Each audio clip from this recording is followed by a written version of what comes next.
Magandang araw mga kaibigan.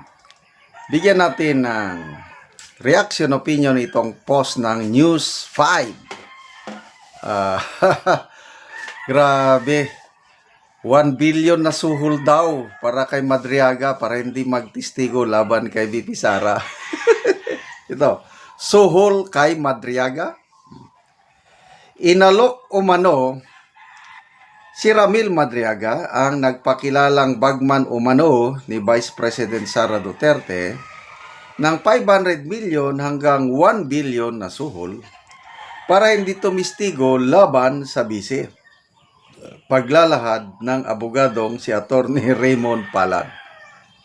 Ito ang pahayag ng abogado. May 500 million to 1 billion dito. Name your price. You don't need to recant, basta huwag ka lang magtistigo. Sabi umano kay Madriaga, ayon kay Palad sa programang Storycon ng One News. Sa kabila ng bribe offer, iginiit ni Madriaga na ipagpapatuloy ang pagtistigo. Natanggap umano ni Madriaga ang offer sa pamamagitan ng isang phone call noong Pebrero bago mag-Valentine's Day. Nagmula umano ito sa mga grupong sumusuporta kay VP Sara. Wow naman! News 5! Sige, magbalita pa kayo ng balita tungkol sa Madriaga story na ito. Isa itong News 5 na tahimik noon pag press con ng 18 Brave Marines, tahimik sila.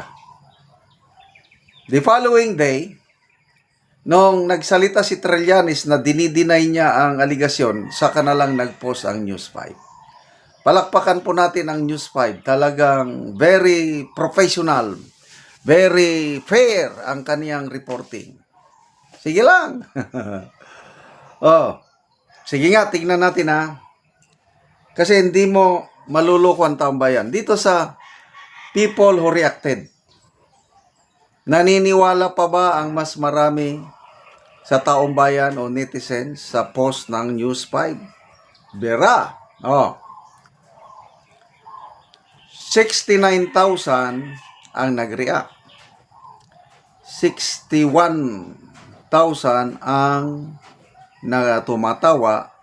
5,800 lang ang nag-like, 515 ang nasyak, 453 ang galit, 186 ang nag-love. So, anong percentage ito? Mga 85% ng mga netizens hindi naniniwala dito kay Madriaga kasama na ang News 5. Kaya, sige lang. After na nagsampa si VP Sara ng perjury complaint labang kay Madriaga, ito na yung mga kwentong, I don't know kung paano mo masabing kwento. Kwentong barbero ba? Meron na daw threat, banta sa buhay ni Madriaga sa loob ng kulungan. Okay. Ito, pangalawa na ito. May bribe offer. Sige, tingnan natin kung paniniwalaan kayo o hindi. Labanan na talaga ito ng battle of narratives. Mind conditioning. Para sirain nila si VP Sara. Sige lang. Tingnan natin, comments. Big Boss Don, 18 Marines versus 1 kidnapper. Siyempre, doon sila makikinig sa isang kidnapper. Ramil Creed, dali, bilis. Kasi malapit na mag-sign off amo nyo. Malapit na ma-back to you. Harold Robrigado, ex-convict versus 18 Marines. Roll ko lang, ex-Marines. Ex-convict, check, only in the Philippines. Dolph, 125 million confidential funds, then ang suhol about 1 billion. Math is mathing. Saan ko?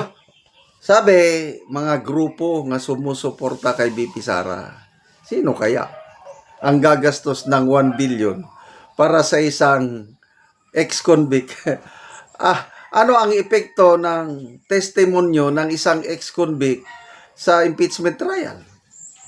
Mas, ako nga kung ako ay abogado ni BP Sara o kung ako si BP Sara, pamilya niya ako, mas maganda na mag-testimony si Ramil Madriaga dahil ang dami ng butas yung kanyang testimony at lalo silang mapapahiya pag i-cross-examine na ito.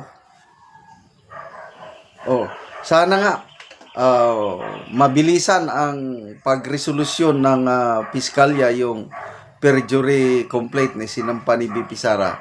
Sana malaman natin kaagad kung aakyat ba ito sa korte. Once nga nagsabi ng piskal na indictment, may probable cause, kasuhan, ayun.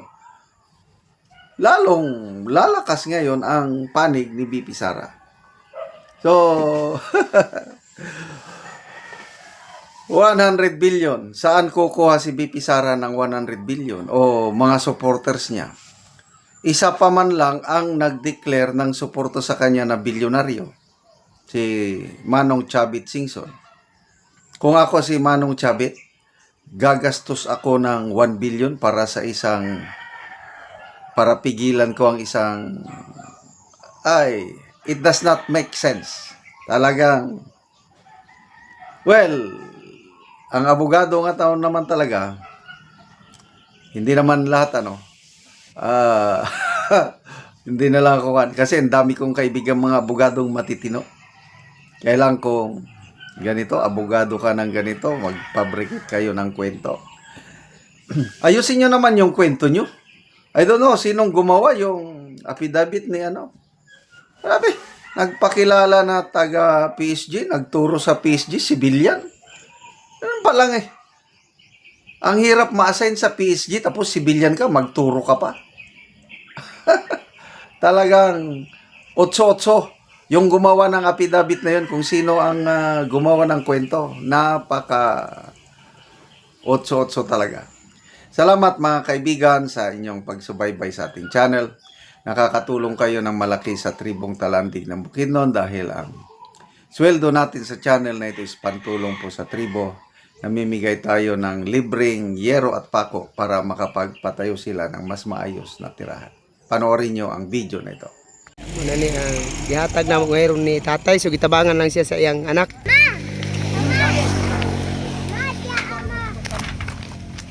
Muna ni ang atop karon. O karon muna ni ang atop sa tagaan na mo gero ni tatay, so ang gyud kining diri tungod sa kadtong daghan nga hangin, kusog nga hangin og kadtong bagyo, gipanglupad na gyud ang uban, so nangayo siya og tabang. So muna niyang itsura sa iyang atop.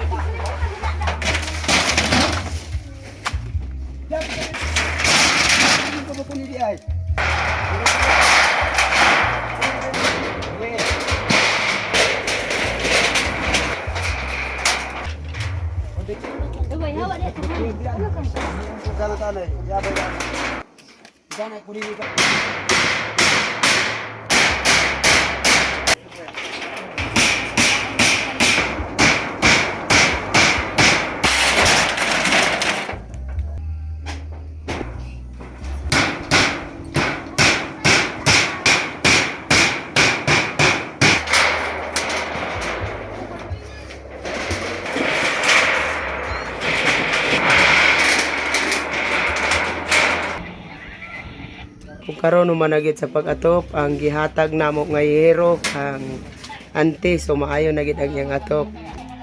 Dako ang akong pasalamat sa Ginoo o sa mga katabang kay kitabangan mi sa tao. Salamat sa Ginoo nga di nami gid karon maulanan. O kay noon pila na day ni Salamat. ante, pila na day katuig ang inyong atop bago pa muna ka atop karon nga Tuiga. oo. Pila na day ito katong karaan ninyo nga atop, pila day ito katuig na? 30 na katuig. 30 na katuig. So bago pa mo nakapuli og atop. Karon pamigid na kaapuli kaya natagaan mi. Oo. Nagpasalamat gid ko og dako. Mm. Lisod. Oo. Lagi. So nga naman sa sulod sa 30 katuig, wala mo nakapalit og sin. Unsaon gamuso raman. Oo. Usay na imuso, usay wala. Oo, suguto bra sa pagkaon. Kuto ba sa pagkaon. Oo, so salamat kayo, te. Salamat sa